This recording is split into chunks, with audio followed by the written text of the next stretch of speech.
Ask almost anyone who has watched through the 10 seasons of Friends, and you will find a nearly universal consensus. Joey falling in love with Rachel is the single most awkward, actively skipped storyline in the show's entire run. Up until that moment, his character operated on a very simple algorithm. He was the warm, comedic relief of the group, a guy who loved food, acting, and his friends, exactly in that order, without a trace of emotional ambiguity. Imagine a version of the story where we just keep it that way. We erase the crush entirely. No conflicted glances across the coffee house, no tested loyalties, and zero internal battle between friendship and something deeper. At first glance, deleting that awkwardness feels like a quick fix for the show. But pulling out this single emotional thread leaves a vacuum that quietly rewrites how the rest of the group functions. In this new vacuum, the group dynamic is frictionless. Everyone exists in a shared space, completely devoid of tension. Friendships remain entirely effortless, and there are never any awkward pauses around Monica and Chandler's kitchen table. But absolute stability comes with a penalty. By removing the tension, you remove the exact evolutionary stressor these characters actually need to grow up. The first major ripple hits Ross and Rachel. Their historically tangled relationship suddenly lacks any external romantic complication to push against. The emotional noise around them quiets down. Without a third party pulling the group's waddlety in different directions, Ross and Rachel are left alone in their orbit to deal strictly with their own unresolved history. That quiet space gives Rachel room to breathe.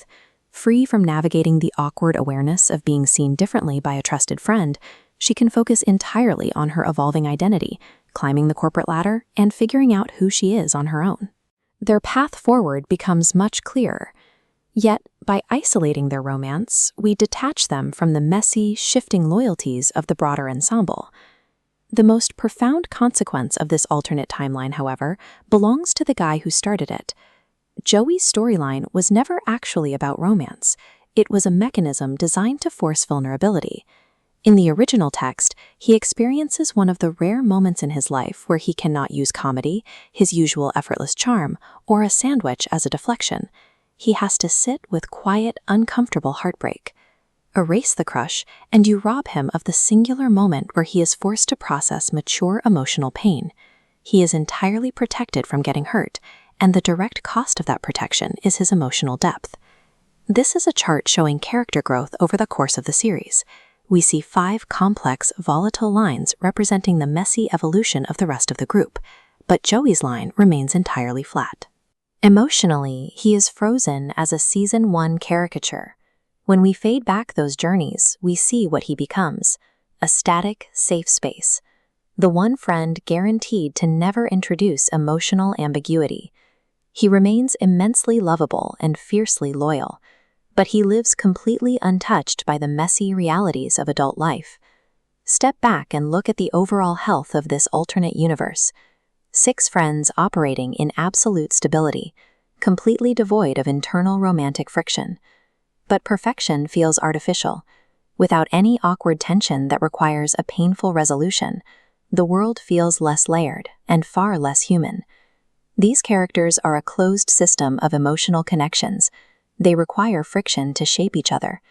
In a narrative built on chaos and timing, simplicity is a missing layer of reality. The original, messy storyline told an uncomfortable truth. Feelings do not ask for permission, and even the most stable friendships can blindside you. When the heart steps into places it doesn't belong, it rarely does so to destroy relationships. It does it to reveal the hidden depths of the people involved.